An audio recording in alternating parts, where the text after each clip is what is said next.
அவர்கள் அடிக்கடி சொல்வார், கால் நல்லா இருக்கும்போது ஆண்டவருக்காக நடந்து ஊழியம் செய், கை நல்லா இருக்கும்போதே ஏதாவது பாடுபடு, கண்ணு நல்லா இருக்கும்போதே பைபிளை பார்த்து நல்லா படிச்சு முடிச்சிரு, கால் நல்லா இருக்கும்போதே முழங்கால போட்டு மணிக்கணக்கா ஜெபிச்சிரு. ஒரு காலம் வரும் பொழுது இதெல்லாம் முடியாத காலம் வரும். Pastor Joel used to say, when your legs are okay, then be on knees, then work for the Lord. When your hands are well, work for the Lord. When you have a good eyesight, read the Bible properly. மொர்தெகாய் சிங்காசனத்துக்கு வந்ததுக்கு காரணம் வாசல் படியில கிடந்த காரணம். The reason for Mordecai coming up to the throne was he was by the gate. எஸ்தரை வளர்த்தான். He grew up Esther. மறைவான நட்சத்திரம். And that hidden star. ஒரு மறைவான நட்சத்திரம் அவனுக்குள்ள வளர்ந்து கொண்டே இருந்தது. A hidden star was growing up with him. அது வளர்ந்தபோது when it grew. இப்போ அதை பிடிச்சு கொண்டு போய் ராஜஸ்திரியா மாத்துறாங்க. Now she was turned to be the queen. பாருங்க இவன் வளர்த்த பிள்ளை யாரா மாறிடுச்சு?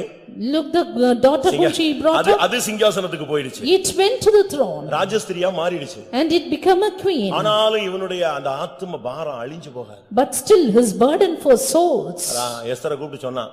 He called Esther and said, என்ன நல்ல போஸ்டிங் கிடைச்சிட்டு நல்லா இருக்கியா, கார் கிடைச்சிருச்சு, வண்டி கிடைச்சிருச்சு, ராஜஸ்திரியா மாறிட்டோம், அப்படியே அழகா மேக்கப் போட்டு சுத்தலான்னு பாக்குறியா?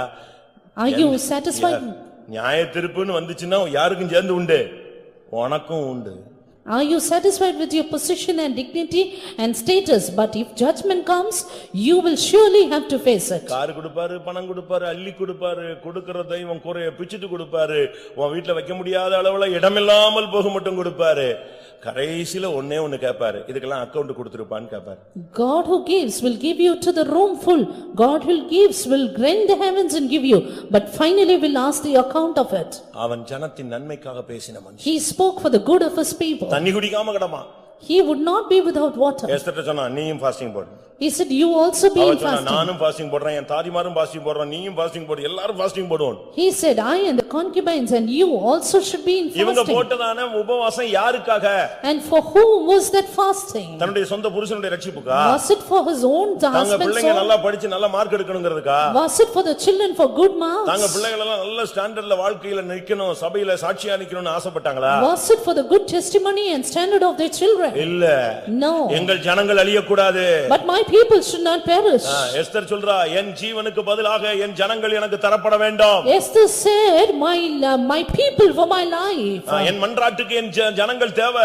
And my people for my request. அழிந்து போகிற ஆத்துமாக்களை குறித்த ஒரு பாரம் உனக்கு இருக்குமானால் சிங்காசனம் confirm. Yes, if you have a burden for the perishing souls, the throne is confirmed for you. மொர்தெகாய்க்கு சிங்காசனத்துக்கு காரணம் ரெண்டே காரணம். ஒன்று எஸ்தரை வளர்த்தான், இரண்டாவது ஜனத்துக்காக கதறினான். அது அவனை கொண்டு போய் சிங்காசனத்தில் உட்கார வைத்தது. Two reasons which took Mordecai to the throne. One, he was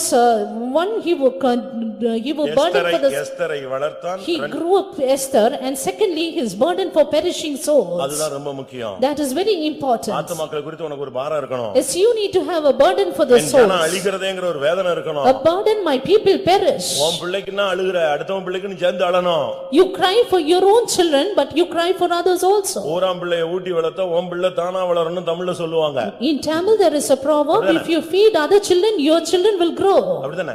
Is it not?